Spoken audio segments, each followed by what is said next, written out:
something epic today. A mystery AI model now disclosed by Elon Musk as an experimental version of Grok 4.20. It's just done something incredible. Musk's reply after this video. Let's check it out.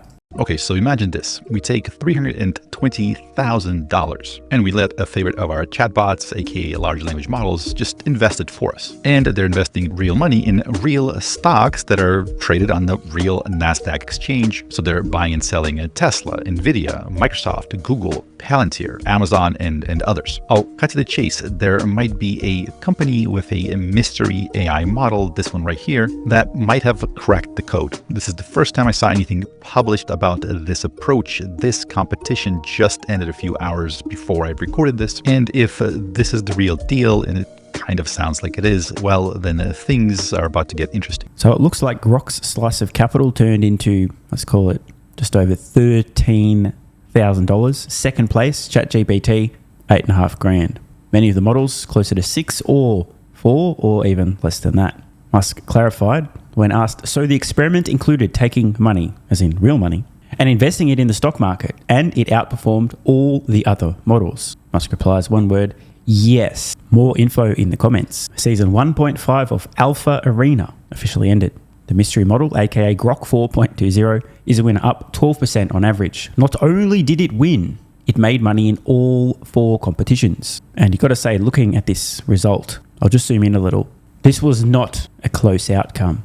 Grok head and shoulders above the rest. Meanwhile, short, sweet, and to the point, Elon Musk reposting this from Naval, who wrote, the secret to investing is to invest in unstoppable people building inevitable things. Well said, Naval. Speaking of, rumors only, but I saw this on X. SpaceX is beginning a secondary share sale, and no, that doesn't mean an IPO, at an $800 billion valuation, making it far and away the most valuable private company on the planet, in fact, in our solar system. What's crazy though, it's not far off $1 trillion. If you have a short memory, it's not that long ago that Tesla was under $1 trillion.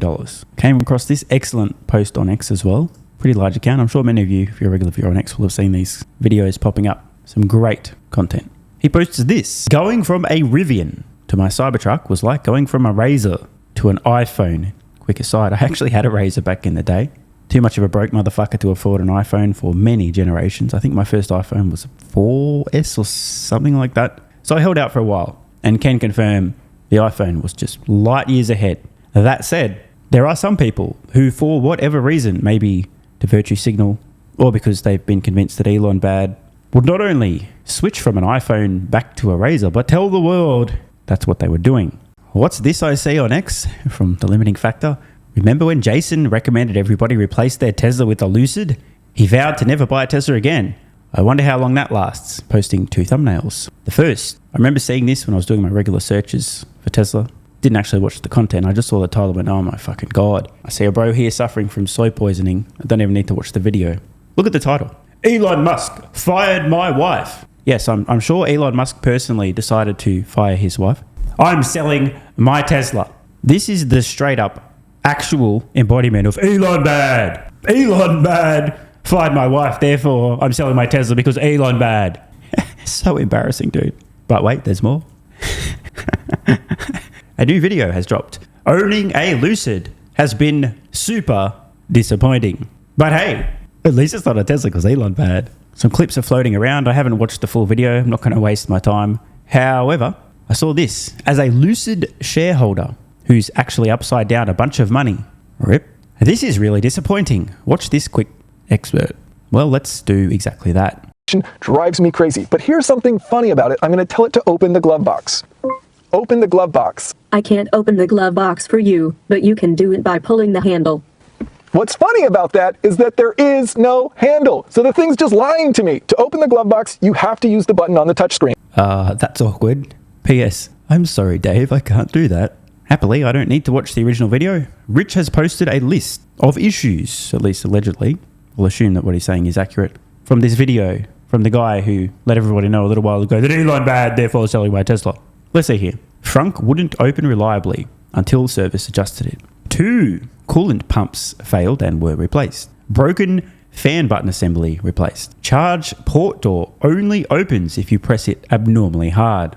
Cup holders clamp cans so hard you have to yank them out. Updates failed for months with a can't install updates loop. Whole car audio randomly dies for an entire drive. Sounds luxurious. Oh God. Wireless CarPlay regularly breaks or pairs with wrong phone or profile. Phone key sometimes doesn't work even while connected.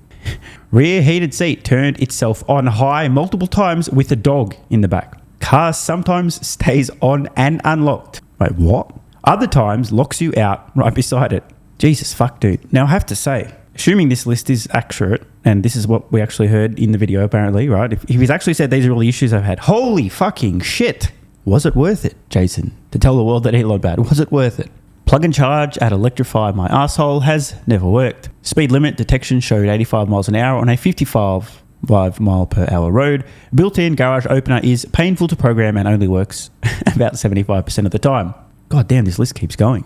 Changing driver profile while driving is blocked. Forcing deep menu diving to adjust mirrors and wheel. Profiles often only half apply. Seat moves but wheel doesn't.